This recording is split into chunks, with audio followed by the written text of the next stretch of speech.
ఈ వ్యక్తి ₹1,00,00,000 విలువ గల కార్ కి ఇలా స్క్రాచెస్ చేస్తాడు అండ్ ఆ కార్ విండోస్ ని పగలగొడతాడు. అసలు ఇతను ఎవరు, ఇలా ఎందుకు చేస్తున్నాడు? ఇతను యాక్చువల్ గా వ్యాలెట్ పార్కింగ్ జాబ్ చేస్తాడు. ఒకరోజు ఇతనికి టిప్ గా ఒక వ్యక్తి డబ్బులు ఇస్తాడు అండ్ అతని కార్ లో ఇతని గర్ల్ ఫ్రెండ్ ఉంటుంది. ఇప్పుడు ఇతను కోపంగా నువ్వేంటి ఇక్కడ అని అడుగుతాడు.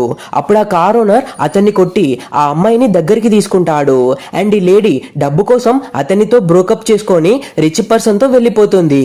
ఇతను కోపంగా పైకి చూస్తూ నాకే ఎందుకు ఇలా జరుగుతుంది అని అరుస్తాడు. అప్పుడు అతన్ని ఒక కార్ గుద్దుతుంది. ఆ కార్ లో ఒక అమ్మాయి ఉంటుంది. తను చాలా భయపడుతుంది. ఇతను ఏం జరగనట్టు నెక్స్ట్ మినిటే లేస్తాడు. ఈ యాక్సిడెంట్ వల్ల అతనికి ఒక సూపర్ పవర్ వస్తుంది.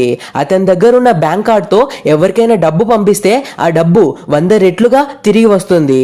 ఈ విషయం అతనికి తెలిసి ఇది వర్క్ అవుతుందో లేదో అని ఈ లేడీకి డబ్బు పంపిస్తాడు అండ్ ఇతనికి నిజంగానే 100 టైమ్స్ రిటర్న్ వస్తుంది.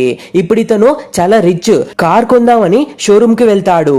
అతన్ని యూనిఫామ్ లో ఉండడం చూసి షోరూమ్ ఎంప్లాయీస్ ఎక్కిరిస్తారు.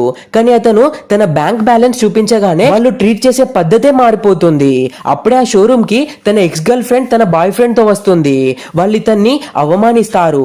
అతను కార్ ని కొనలేడు, అతన్ని ఎందుకు రానిచ్చారు అని. ఆ మాటలకి ఈ వ్యక్తి హ్యామర్ తీసుకొని ₹1,00,00,000 కార్ ని ఇలా డ్యామేజ్ చేస్తాడు అండ్ కార్డు చూపించి నేను ఇంకో 10 కార్లైనా కొనగలను అని అంటాడు.